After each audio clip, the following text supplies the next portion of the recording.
What a great start to season 2 we recently had, and hey, now we get to dig further into the season. So take a journey with me as I watch through Star Wars Rebels for the first time.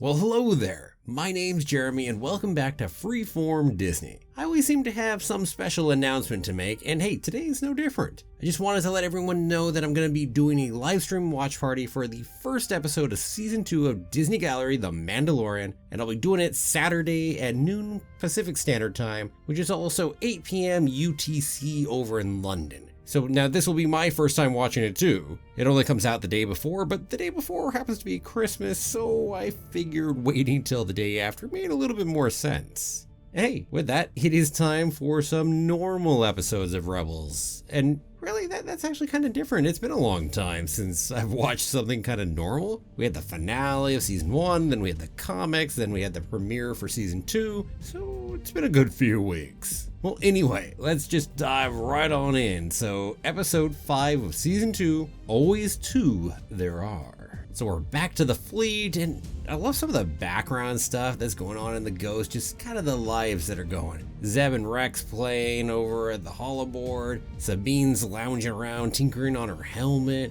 and then hey, we've got Kanan and Ezra then walk on through this, and we've got this whole time to levitate Chopper as we're continuing Ezra's training as a Jedi. And, oh geez. Sabine and Chopper just lock down Chopper so Ezra can't actually levitate him. Ouch. Of course, this is after Ezra makes some little flippant comment about, hey, if I do lift him, can I just drop him? Oh yeah, definitely like sibling kind of rivalry kind of thing going on right there, to be sure. There's actually an interesting comment I thought also, because we had this little piece from Rex which actually referenced Anakin without saying him by name, but referenced him combining the Force with his wits. As to what he is nowadays, that might be another matter. And so what are we up to this episode? Well, apparently we're off to an old base with potential medical supplies. And we get the ever-popular argument between Kanan and Rex. Because, well, Jedi and clone, and yeah, we can see some very different ways of going about doing things. And also all of Kanan's old issues. It's nice to show that this is an ongoing thing between the two. And, well, Ezra says, screw that, I'm getting the heck out of here, and goes along with Sabine and Zeb and Chopper on that mission. And oh, by the way, cool, this is one of those old Republic medical stations, which we did see over in Clone Wars, so it's pretty cool. Now, we've got a whole bunch of ominous creepiness on the station. Dun, dun, dun, is it really abandoned? Wait, what are those droids? There's also an interesting moment of Sabine leaving some graffiti, whether it's her own mark or just a way of helping show the way out in case you don't have your computer up. I don't know, but I thought that was just a neat little touch. And then we're off to the fleet and Admiral Constantine, who's just, well, really kind of fed up with Lord Vader continuing to send us these mystics. Screw that. So yes, we set up that, oh no, the Inquisitor is coming. And I say it like that for now because we don't know that it's anything other than the Inquisitor. Well, we get more antics over there as they're busy looking for the supplies and don't know where the hell they are because of corrupted files, yada yada yada. And, well, we go ahead and run into an Inquisitor. Woohoo! And not the Inquisitor we saw before, but this is a she who has some droids, shall we say. Funky little face mask, and oh, and hey, there's also the other Inquisitor too. So 2 Inquisitors. Now Ezra ends up getting captured for a little bit, but he helps let Sabine escape. But don't worry, Sabine will go ahead and get caught helping to make sure others escape. Yeah, it's kind of one of those. So there's also a comment that season 1, it was the Grand Inquisitor, whereas apparently these are just normal Inquisitors, I guess. And hey, since the Grand Inquisitor's dead, lots of opportunities for everybody else. Room for promotion. Not that I think either of these two are probably getting that job. So anyway, as I said, Sabine and Ezra end up captured, and we get some nice little moments in there. Well, oh, also, before, we've also got a nice moment with Zeb, who actually shows some vulnerability over with Chopper over at the Phantom.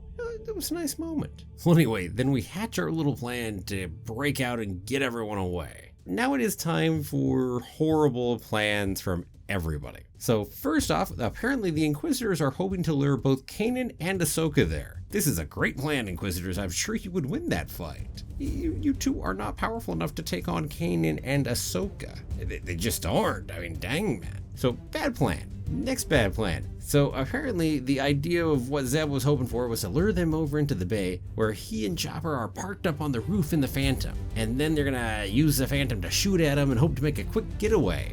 Which frankly worked a lot better than it should have even in the first place before the Inquisitors started using the Force to start pulling the ship. And then they actually broke away from that. But yeah, that was not a great plan. Not that I'm sure what kind of good plan you would have come up against the Inquisitors. But dang. Yeah, who knows, maybe the Inquisitors actually had a good plan too. They would have beaten Ahsoka and Kanan. Yeah, sure they would have.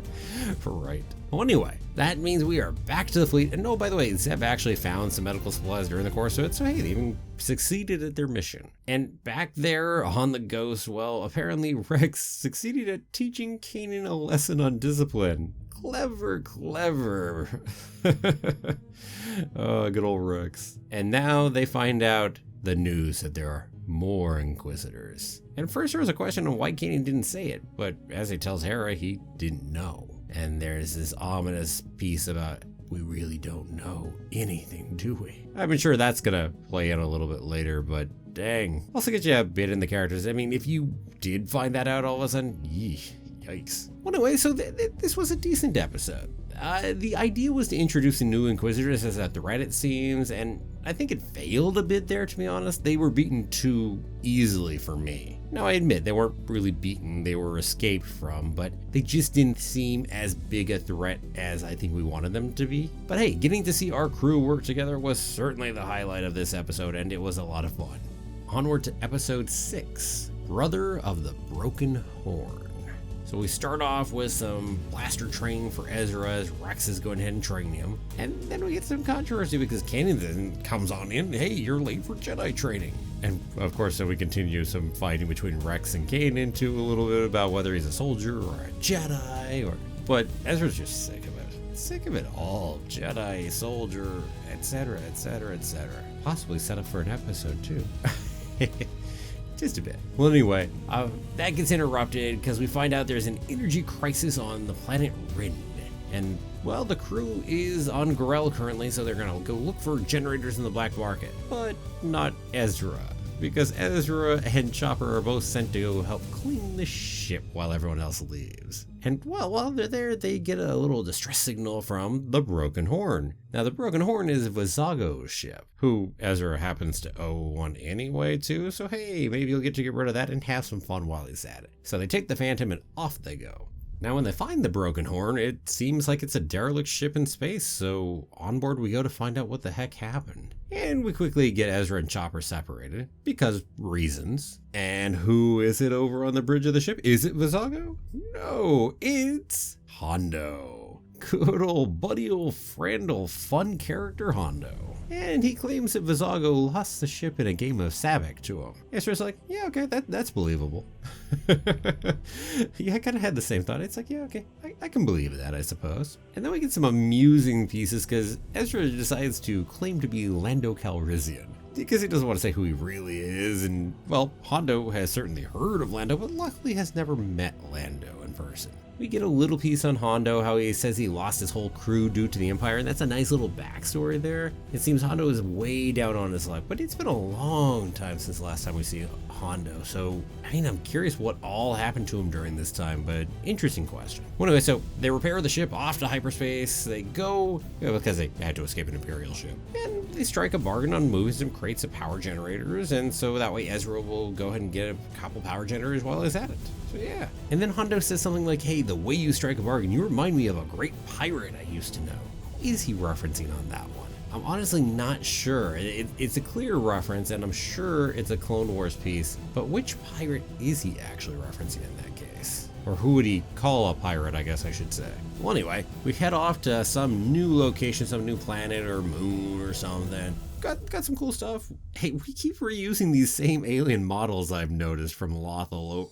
We see them again and again here in the hallways in this case. Interesting little thing. And who's the person they're doing the trade with? Well, it's my favorite character, as you remember from my character ranking. It's Morgan. Oh, right. Actually, no, I think he was sectioned down, way far down. And let me tell you, this episode, not gonna change it. He's still just this incredibly two-dimensional villain character, despicable, etc., etc.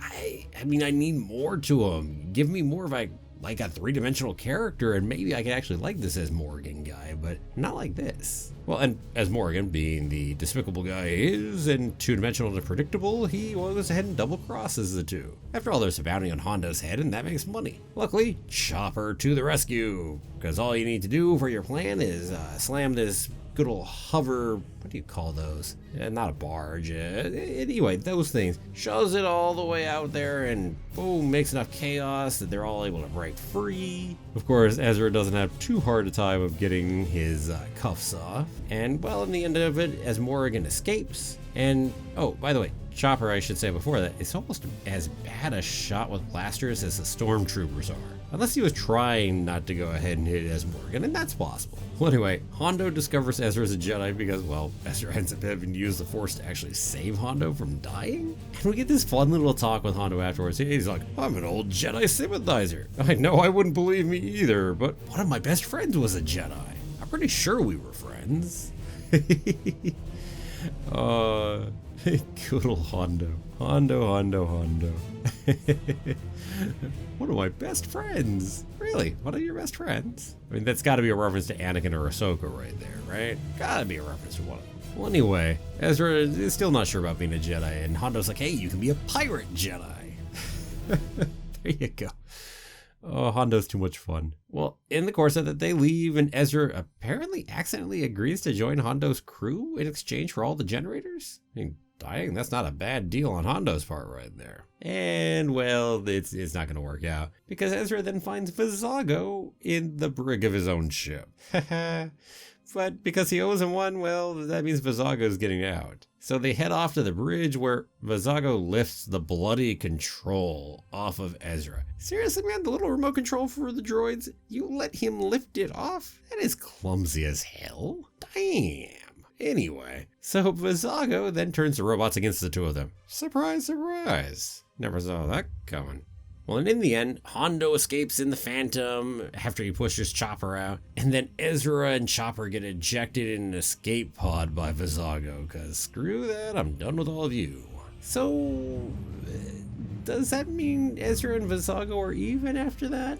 I'm really not clear on that one. It was a little messy, to say the least. If so, I kind of had hoped for a little more to come out of the Owen Vizago. Yeah, whatever. It certainly worked for this episode. Oh, and by the way, Hondo, unsurprisingly, doesn't really escape because Chopper had programmed the thing to be on autopilot and head right over to the Ghost. But of course, Hondo's over there trying to spin his own story on the whole matter, but then he protests very heavily and is heavily insulted when Ezra tells what really happened.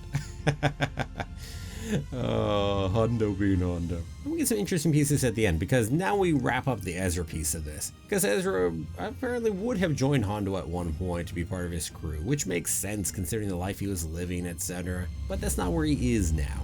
He doesn't want to go join that and leave the crew of the Ghost, who he sees kind of as a family at this point. And we get a nice moment between Kanan and Ezra at the end there. So yeah, hey, it was definitely a good enough episode. And tons of fun seeing Hondo. I love Hondo. And this one also, I think, yeah, definitely helped build up Ezra for me a little bit. Helped push him up a little bit higher in how I view him. So that was nice. Episode 7, Wings of the Master. So we're back with the fleet in hyperspace, and well, the rebels are apparently making food drops because people in need or really need them. They've got some rebels even out there, because really the Empire is cracking down, increasing work quotas, decreasing rations. It's just not good times out in the galaxy out here, certainly not in the Outer Rim. But there's a small Imperial fleet essentially blockading the planet. And we have this big old battle to start out with, and Hera's calling out orders, and truly just feeling like the captain, right? But in the course of it, the transport, a Corellian Corvette, is destroyed.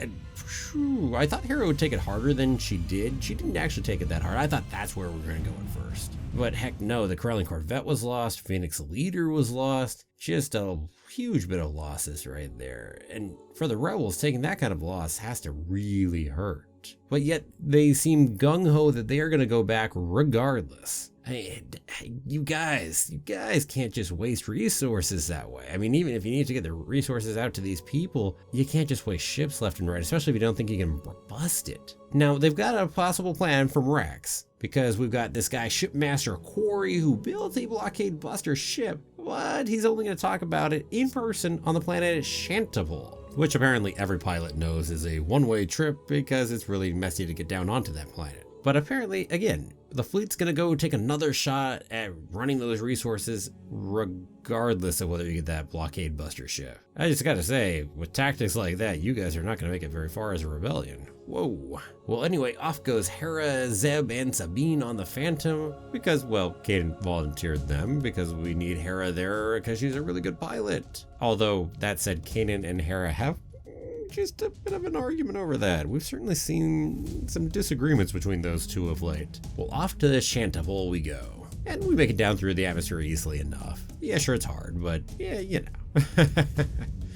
Well, Quarry is a Mon Calamari shipbuilder, and this ship is actually called Bladewing, and we have to go through a little backstory of Hera to convince Quarry that she's actually the right person for the job, because otherwise he's a little hard to please otherwise. So we hear a little about Hera being a little girl when the war came to Ryloth, and she left her family, actually not for the war, but so she could fly, and she's at her best when flying, and flying means the world to her, etc., etc. That is her drive. Although then it's also become being part of the rebellion and actually fighting back and trying to do good while also, well, flying. So Quarry is convinced, and hey, it is time to go test out the ship, which apparently had never been tested before, because Quarry is not a very good guy for testing ships. He just builds them and hopes they'll work. Yeah. And it's got this really cool weapon on it. Dang. Oh, and by the way, I don't think I said it yet, but B-Wing, very nice.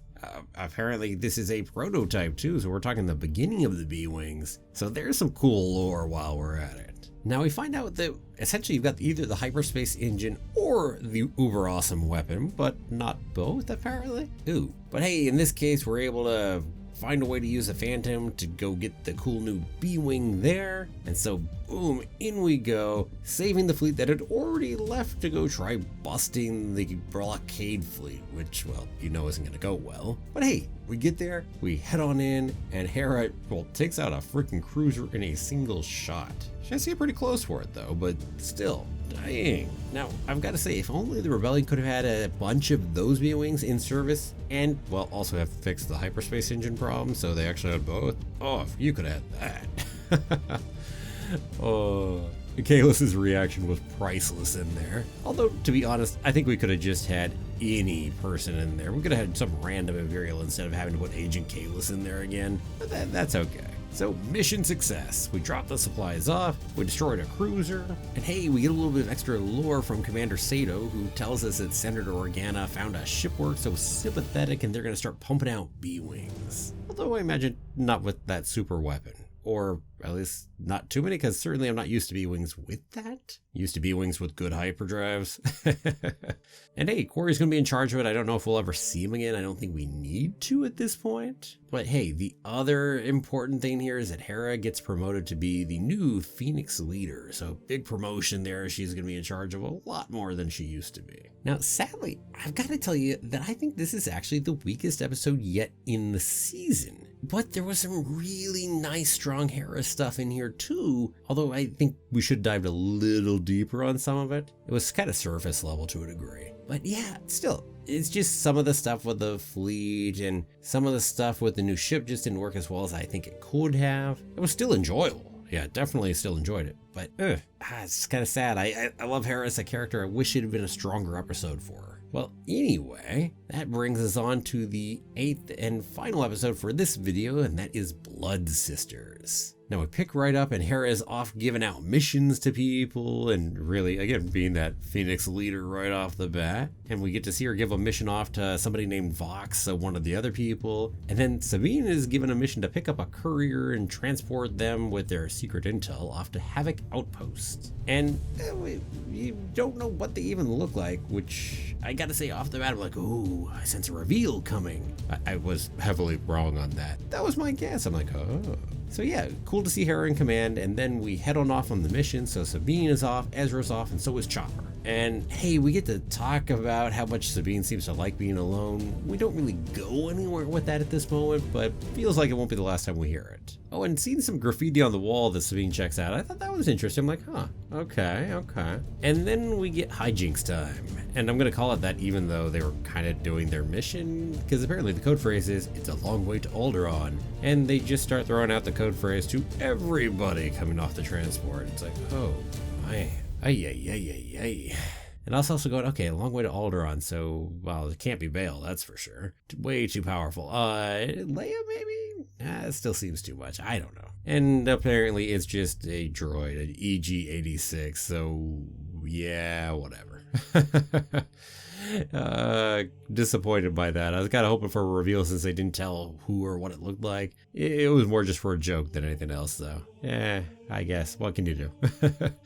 But then we get somebody that does pop up. And so this is Ketsu Onyo. Ketsu Onyo. Anyway, she's an old bounty hunter friend of Sabine, and hey, it was her graffiti back there in the hallway that Sabine noticed. And actually, being an old friend of Sabine picked up more than a few things from her. So, hey, they go way back. They even broke out of the Imperial Academy together. Does that mean that Ketsu also happens to be Mandalorian? Question mark? I think.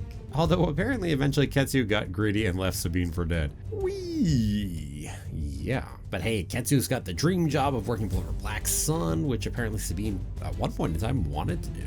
And they're on opposite sides in this case because Ketsu's here for the bounty on the droid to make sure it doesn't get into the rebel hands. So yeah, we get some fun banter between the two as the stormtroopers show up. And stormtroopers being stormtroopers, you know how this is going. We definitely beat them. And then off onto the transport we go, and we go ahead and commandeer it. And Chopper just shuts down the droid that's in there, which looks like Rex. Although later, because this droid essentially gets blown up, I guess it can't be Rex from Star Tours. I guess it's gotta be somebody else. I don't know. I guess another model is just similar.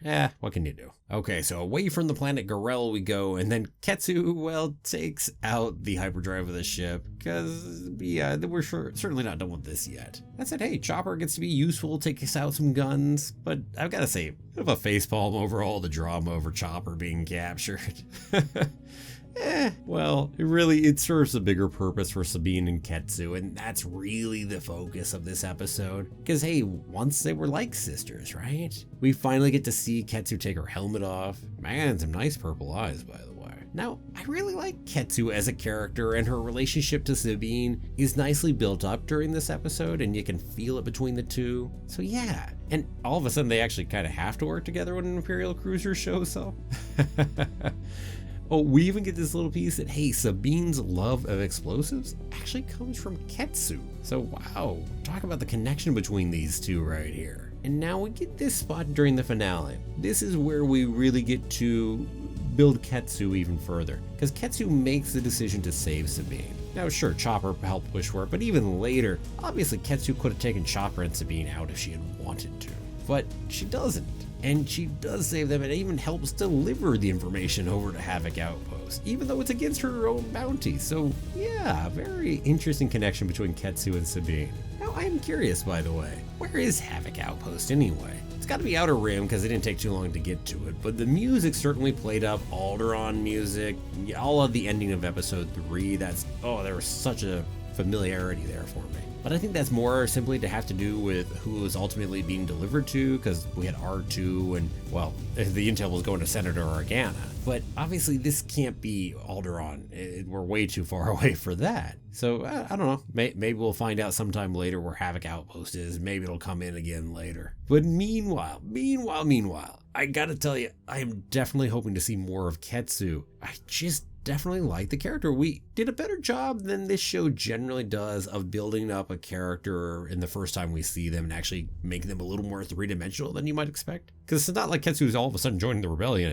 now. No, she's still with the Black Sun. But obviously we got that connection between her and Sabine. Oh, and I recognized that voice, so I had to look up who the heck that voice was. If you're looking into the end credits, so Gina Torres was doing the voice for Ketsu. Very cool. I know her from a few things. I think most people know her from Firefly as well, but nice. So this episode, it definitely had some really weak moments. Don't get me wrong on that, it did. But they were more than made up for by the strong aspects of this episode and the introduction of Ketsu and her relationship with Sabine, and hearing a little more about Sabine's backstory. And hey, there you go. So this was a fine enough set of episodes. Certainly better than season 1's random episodes that were in there, but I do hope for a bit more. Now, we do seem to be introducing new characters left and right lately though, and that could definitely lead to interesting things down the line. We're opening up more story threads that we get to tug on later. I hope so anyway. I hope we get to tug on those threads because, they got some interesting characters I'd love to see more of.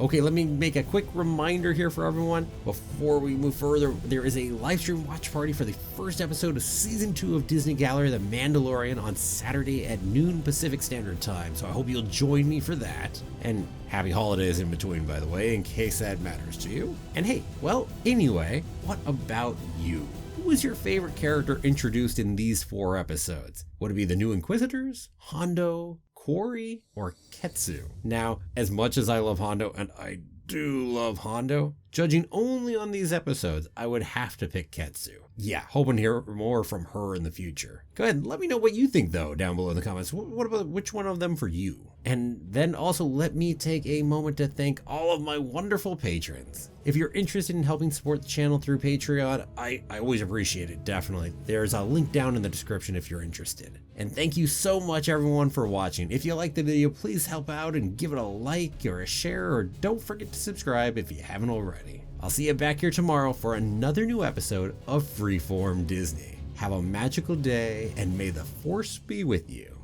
always.